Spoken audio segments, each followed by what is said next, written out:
బెంగుళూరులో ఘోరం జరిగింది. 30 లక్షల అప్పు, ప్రేమ, ఈ వ్యామోహంలో కన్నవారిని, సొంత చెల్లిని దారుణంగా అంతమొందించింది కుమార్తె. బెంగుళూరులో మానవత్వానికి మచ్చ తెచ్చేలా ఒక ఘోర కలియుగ విపత్తు వెలుగు చూసింది. డబ్బు, ప్రేమ వ్యామోహంలో పడి ఒక యువతి తన ప్రియుడితో కలిసి కన్న తల్లిదండ్రులను, తోబుట్టును, చెల్లిని అత్యంత దారుణంగా హతమార్చింది. దీనికి సంబంధించిన పూర్తి వివరాల్లోకి వెళ్తే, శ్వేత బెంగళూరులో ఇంజనీరింగ్ చదువుతున్న సమయంలో కెన్నెత్ అనే వ్యక్తితో ప్రేమలో పడింది. తల్లిదండ్రులు వీళ్ళ బంధాన్ని తీవ్రంగా వ్యతిరేకించారు. ఆమె వారి మాట వినకుండా ప్రియుడితో కలిసి లివ్ ఇన్ రిలేషన్షిప్ లో ఒకే ఇంట్లో నివసించడం ప్రారంభించింది. దీంతో అది వాళ్ళ తల్లిదండ్రులకు నచ్చక ఆమెకు దూరంగా ఉండడం మొదలుపెట్టారు. ఆ తరువాత కొన్ని రోజులకు శ్వేత తండ్రి సోమ్ సుందర్ కు తాను ఎన్నడూ తీసుకొని ఒక బ్యాంక్ లోన్కు సంబంధించి నాన్ రీపేమెంట్ నోటీసులు రావడం ప్రారంభమయ్యాయి.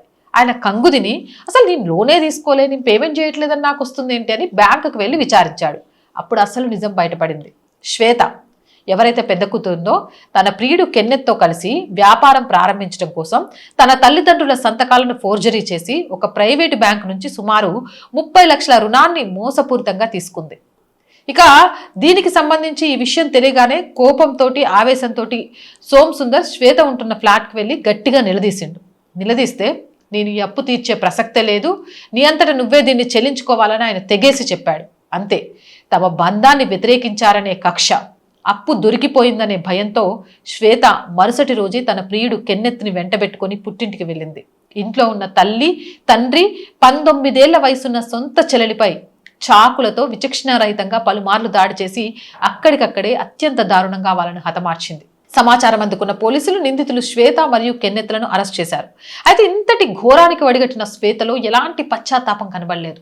పోలీసుల విచారణలో ఆమె తన చర్యను సమర్థించుకుంటూ, మా తల్లిదండ్రులు నా జీవితాన్ని ఎప్పుడూ నియంత్రించేవారు, నేను ఒక పంజరంలో బంధించినట్లు భావించాను, ఆ బంధనాల నుంచి బయటపడడానికి నేను ఈ పని చేశాను అంటూ కన్నవారిపైనే నిందలేసింది.